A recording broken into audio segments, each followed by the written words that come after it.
한국어 조금 할 수 있어요.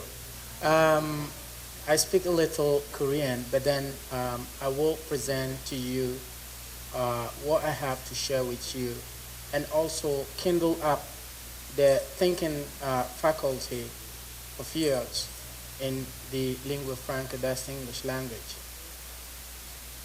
I'm here standing today, and to just tell you where I came from and standing here today, if I reveal all to you, you will say it is impossible.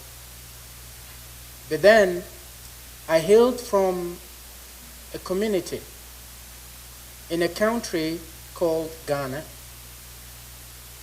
and this country happened to be in a continent plagued by many diseases.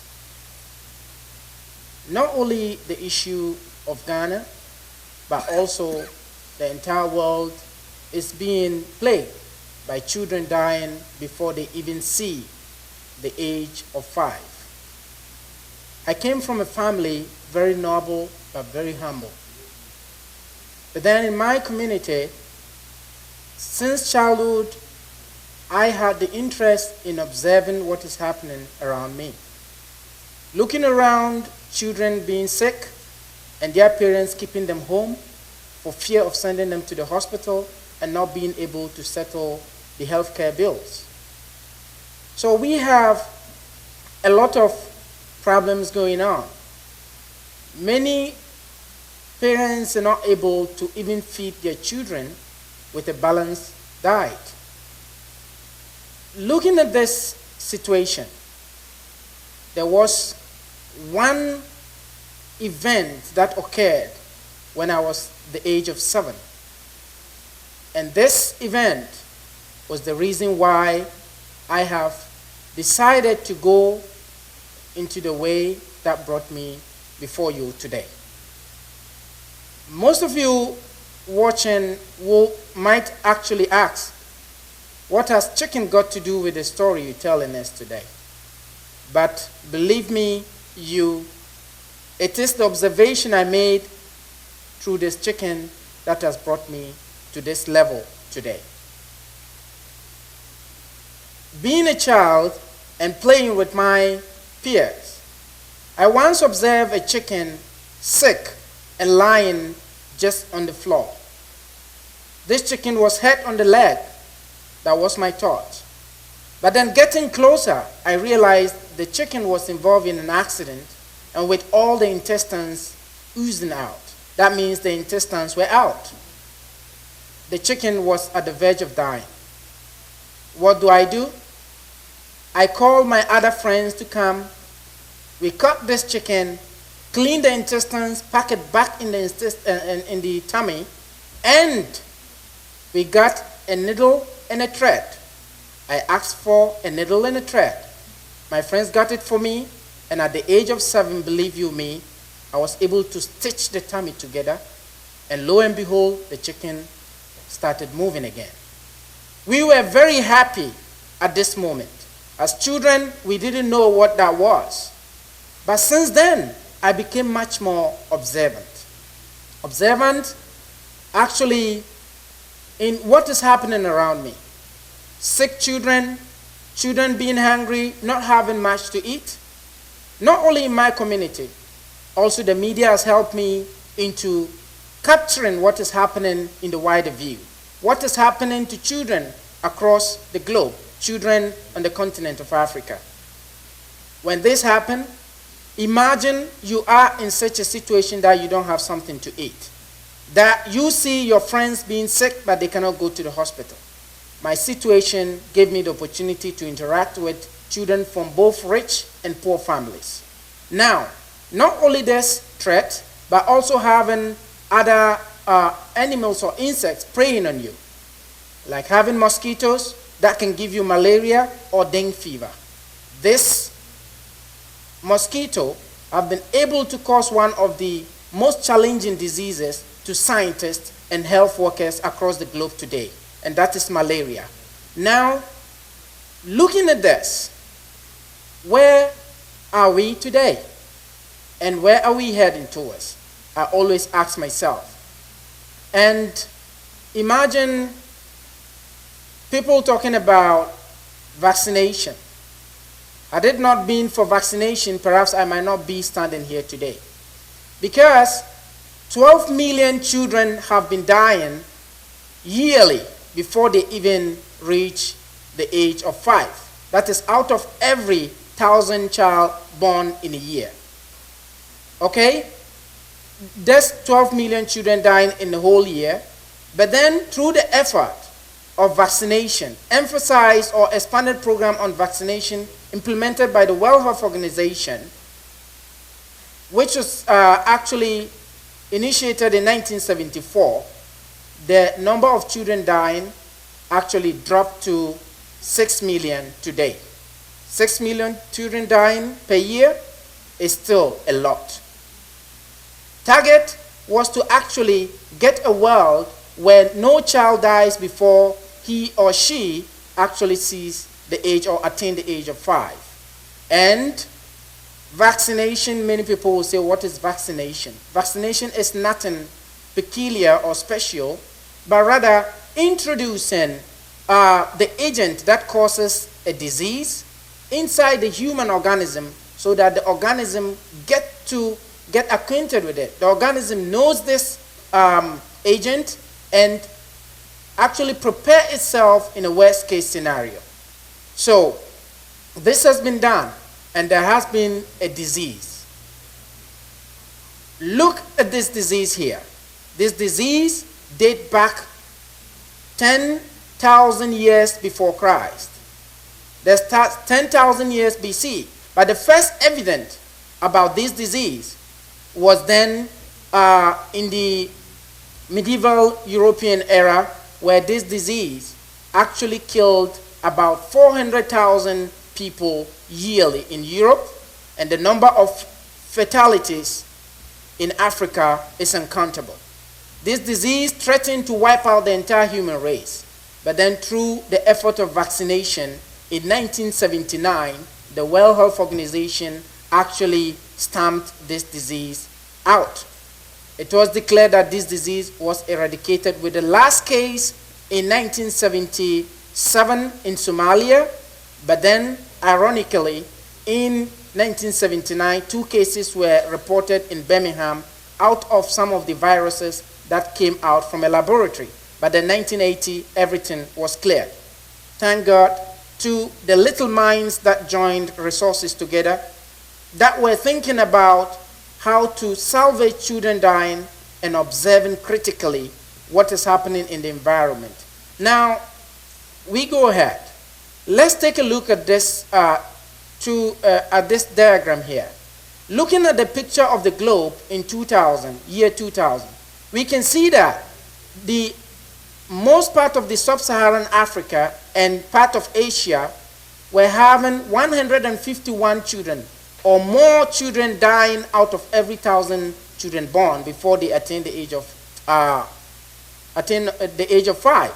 But then, right in a decade, after a decade, this changed. So you can see the dark blue color of the African continent coming to a light blue, and this has actually decreased.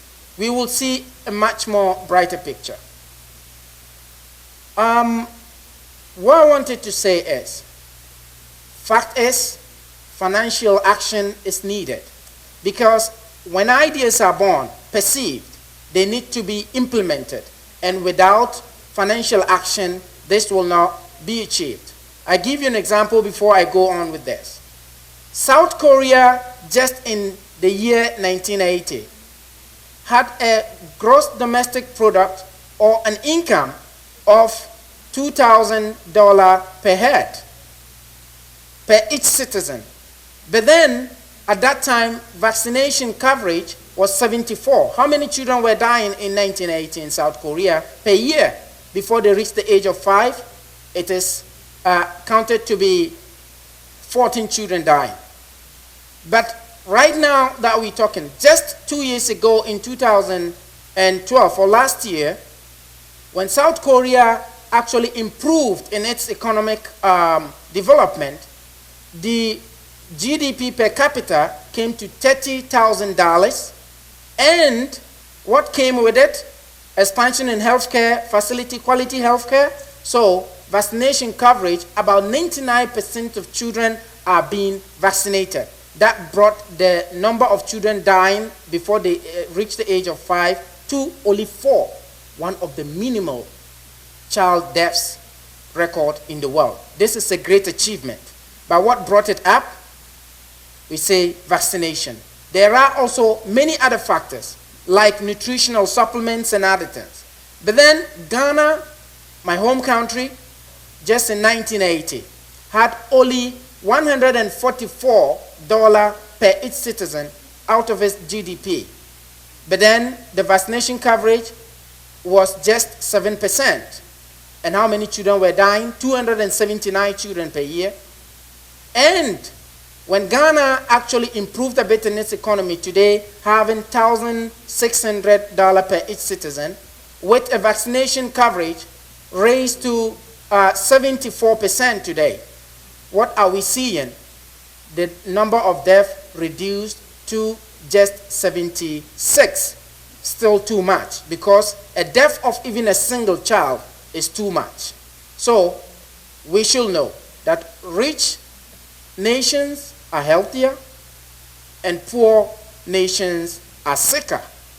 And no action taken implies we all affected. In this global economy where everything is interlinked, if, for instance, H1N1 occurs in Taiwan tomorrow, then the next day it might be in China, it might be in South Korea, everywhere. So actually an interlinked cooperation is needed. Fortunately for me, I had the opportunity to work with one of the greatest organizations of the world, founded right here in your backyards in Seoul, Naksende. That's International Vaccine Institute, where I'm now working as a health economist together with like-minded scientists across the globe to actually contribute with the little we have in our coconut in developing vaccines for children. What makes International Vaccine Institute, where I work today, special? It is special because it is the only institute that focuses on developing vaccines that are safe and affordable for stamping out diseases against children in developing countries. And these vaccines come out very cheap compared to vaccines from other companies. So we have also have the opportunity of developing a cholera vaccine, which has been implemented in many countries. Dear listeners, where we want to reach is actually getting vaccines to those children and the nations that need them most. But this cannot be attained without your assistance, without your support. There are so many things to attain still. Perhaps one of you sitting over here might be the reason why tomorrow there will be this change. Think about it, what you can do.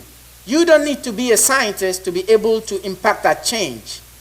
But then, following some steps that I will present to spark up your thinking faculty or capability will make you see and observe exactly where you need to help to impact that change.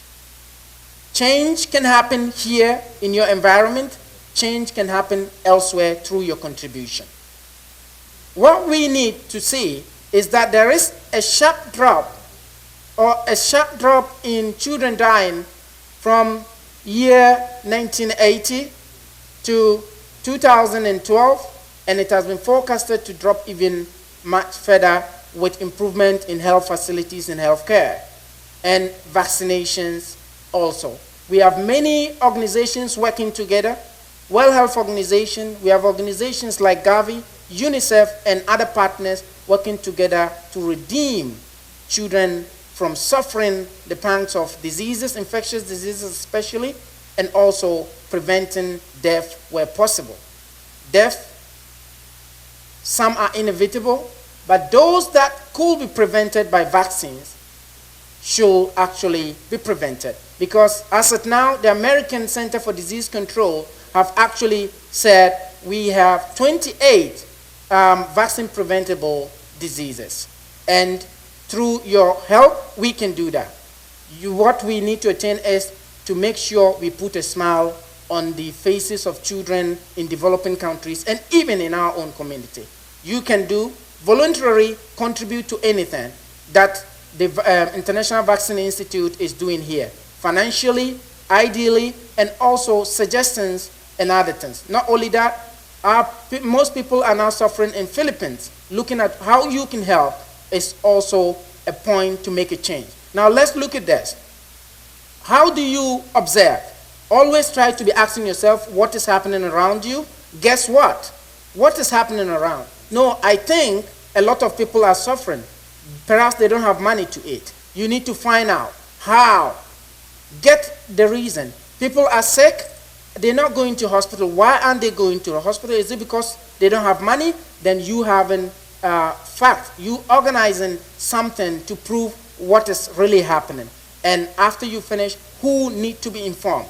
These are the main things we need to keep. So always keep on thinking about these things. What is happening around me? Guess, I think this might be happening. And who, how? Actually, what is really happening? Is it really true what I'm thinking? And who do I need to impact the change? Once you have these 4 steps, you will be a scientist in your own age, a scientist in your community, and you can impact the change. The most important is try to make the world a better place. Wherever you see people dying, try to make it a better place for you and for me. Thank you very much.